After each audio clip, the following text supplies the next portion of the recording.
The dawn was slowly creeping over the horizon of Memphis as the first rays of sunlight reflected off the temple walls, adorned with carvings telling the glory of the kings who came before.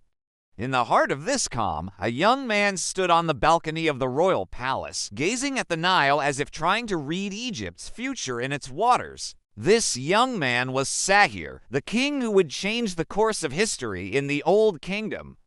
Sahure inherited the throne at a sensitive moment.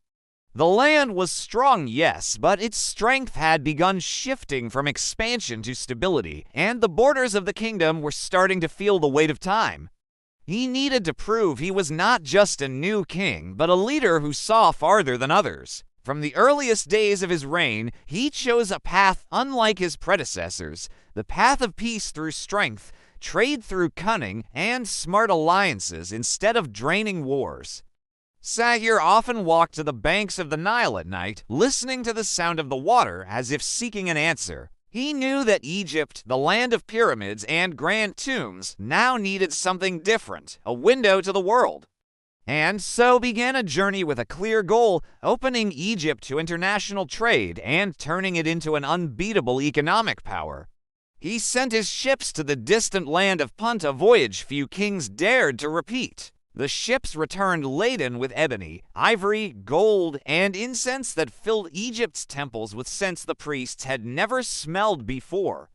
Along with them came new influence, the influence of a king who did not wait for conquests, but brought the world's riches to his homeland. Then he turned north. The ports of Phoenicia were thriving, and their trade was rising to rival Egypt's. But Sahure would never miss such an opportunity.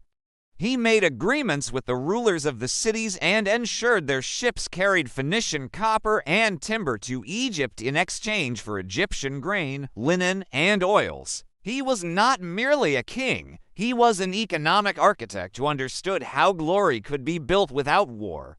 Within Egypt itself, Sahure oversaw massive projects, temples, new roads, border watchpoints, and grand statues depicting him offering sacrifices to the gods.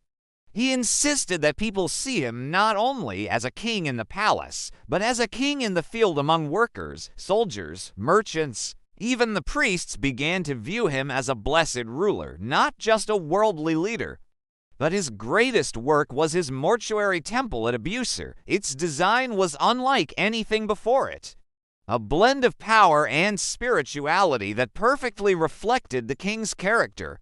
When the temple was completed, Sahure stood before it and told one of his scribes, "Here, the world will know that Egypt was made great not only by stones, but by the men who set them in place." As the years passed, Egypt became an economic power whose trade reached across Africa and Asia, and Sahure became a king whose achievements were remembered in palaces, temples, and markets. His reign was a turning point not because he built a pyramid greater than others, but because he built a new future.